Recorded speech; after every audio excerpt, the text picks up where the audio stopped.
ನಮಸ್ತೆ ಎಲ್ಲರಿಗೂ. ಇಂದು ನಮ್ಮ ಪ್ರಿ ಕೆಜಿ ಮಕ್ಕಳಿಗಾಗಿ ಒಂದು ತುಂಬಾ ಸರಳವಾದ ಮತ್ತು ಕಲಿಕೆಗೆ ಸಹಾಯ ಮಾಡುವ ಆಕ್ಟಿವಿಟಿಯನ್ನ ಮಾಡುತ್ತಿದ್ದೇನೆ. ಈ ಆಕ್ಟಿವಿಟಿಯಲ್ಲಿ ಮಕ್ಕಳು ಒಂದೇ ರೀತಿಯ ಚಿತ್ರಗಳನ್ನು ಗುರುತಿಸಿ ಸರಿಯಾದ ಚಿತ್ರಕ್ಕೆ ಲೈನ್ ಎಳೆಯಬೇಕು.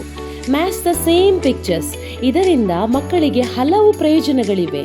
ಮೊದಲನೇದಾಗಿ ಮಕ್ಕಳ ಅಬ್ಸರ್ವೇಷನ್ ಸ್ಕಿಲ್ ಅಂದರೆ ಗಮನಿಸುವ ಸಾಮರ್ಥ್ಯ ಹೆಚ್ಚುತ್ತದೆ.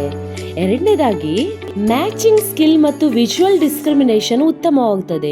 ಒಂದೇ ರೀತಿಯ ಚಿತ್ರಗಳನ್ನು ಗುರುತಿಸುವ ಅಭ್ಯಾಸ ಆಗುತ್ತದೆ.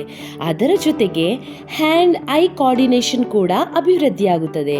ಪೆನ್ಸಿಲ್ ಹಿಡಿದು ಸರಿಯಾದ ಲೈನ್ ಎಳೆಯುವ ಮೂಲಕ ಅದರ ಫೈನ್ ಮೋಟಾರ್ ಸ್ಕಿಲ್ ಕೂಡ ಉತ್ತಮವಾಗುತ್ತದೆ. ಇಂತಹ ಆಕ್ಟಿವಿಟಿಗಳು ಮಕ್ಕಳ ಏಕಾಗ್ರತೆ ಅಂದರೆ ಕಾನ್ಸಂಟ್ರೇಷನ್ ಹೆಚ್ಚಿಸಲು ಮತ್ತು ಕಲಿಕೆಯನ್ನು ಇನ್ನಷ್ಟು ಆಸಕ್ತಿದಾಯಕವಾಗಿಸಲು ತುಂಬ ಸಹಾಯ ಮಾಡುತ್ತದೆ. ನೋಡಿ, ನಮ್ಮ ಪುಟ್ಟ ಮಗು ತುಂಬ ಆಸಕ್ತಿಯಿಂದ ಈ ಆಕ್ಟಿವಿಟಿಯನ್ನು ಮಾಡುತ್ತಿದೆ.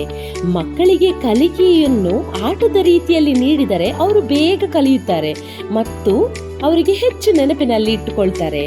ಇಂತಹ ಇನ್ನಷ್ಟು ಪ್ರಿ ಕೆಜಿ ಲರ್ನಿಂಗ್ ಆಕ್ಟಿವಿಟೀಸ್ಗಳು ನಮ್ಮ ಶಾಲೆಯಲ್ಲಿ ಮಾಡ್ತಾನೆ ಇರ್ತೇವೆ. ಇದು ಚಿಕ್ಕ ಮ್ಯಾಚಿಂಗ್ ಆಕ್ಟಿವಿಟಿ, ಆದರೆ ಮಕ್ಕಳ ಬೆಳವಣಿಗೆಯಲ್ಲಿ ದೊಡ್ಡ ಪಾತ್ರ. ನೋಡಲು ತುಂಬ ಸರಳವೆನಿಸುವ ಈ ಆಕ್ಟಿವಿಟಿ ಮಗುವಿನ ಡೆವಲಪ್ಮೆಂಟ್ ಅನ್ನ ಬಲಪಡಿಸುವ ಅದ್ಭುತ ಕಲಿಕಾ ವಿಧಾನವಾಗಿದೆ. ಚಿತ್ರಗಳನ್ನು ಗಮನಿಸಿ ಸರಿಯಾದ ಜೋಡಿಯನ್ನು ಗುರುತಿಸುವ ಮೂಲಕ ಮಕ್ಕಳ ವಿಜುವಲ್ ಪರ್ಸೆಪ್ಷನ್, ಅಬ್ಸರ್ವೇಷನ್ ಸ್ಕಿಲ್ ಮತ್ತು ಲಾಜಿಕಲ್ ಥಿಂಕಿಂಗ್ ಸಹಜವಾಗಿ ಬೆಳೆಯುತ್ತದೆ. ಇಂತಹ ಆಕ್ಟಿವಿಟೀಸ್ಗಳು ಮಕ್ಕಳ memory power, focus, attention span ಮತ್ತು ಪ್ರಾಬ್ಲಮ್ ಸಾಲ್ವಿಂಗ್ ಸ್ಕಿಲ್ ಅನ್ನ ಪರಿಣಾಮಕಾರಿಯಾಗಿ ಅಭಿವೃದ್ಧಿಪಡಿಸುತ್ತದೆ. ಅತ್ಯಂತ ಮುಖ್ಯವಾಗಿ ಲರ್ನಿಂಗ್ ಥ್ರೂ ಪ್ಲೇ ಎಂಬ ವಿಧಾನದಿಂದ ಮಕ್ಕಳು ಯಾವುದೇ ಒತ್ತಡವಿಲ್ಲದೆ ಸಂತೋಷದಿಂದ ಕಲಿಯುತ್ತಾರೆ. ಮಕ್ಕಳ ಪ್ರತಿಯೊಂದು ಚಟುವಟಿಕೆಯೂ ಅವರ ಉಜ್ವಲ ಭವಿಷ್ಯದತ್ತ ಒಂದು ಭದ್ರ ಹೆಜ್ಜೆಯಾಗಿರುತ್ತದೆ. ಅದಕ್ಕಾಗಿಯೇ ನಮ್ಮ ಪ್ರಿ ಕೆಜಿ ಕ್ಲಾಸ್ ರೂಮ್ನಲ್ಲಿ ಪ್ರತಿಯೊಂದು ಆಕ್ಟಿವಿಟಿ ಕೂಡ ಫನ್ ಜೊತೆ ಮೀನಿಂಗ್ಫುಲ್ ಲರ್ನಿಂಗ್ ಅನ್ನ ನೀಡುವಂತೆ ರೂಪಿಸಲಾಗಿದೆ.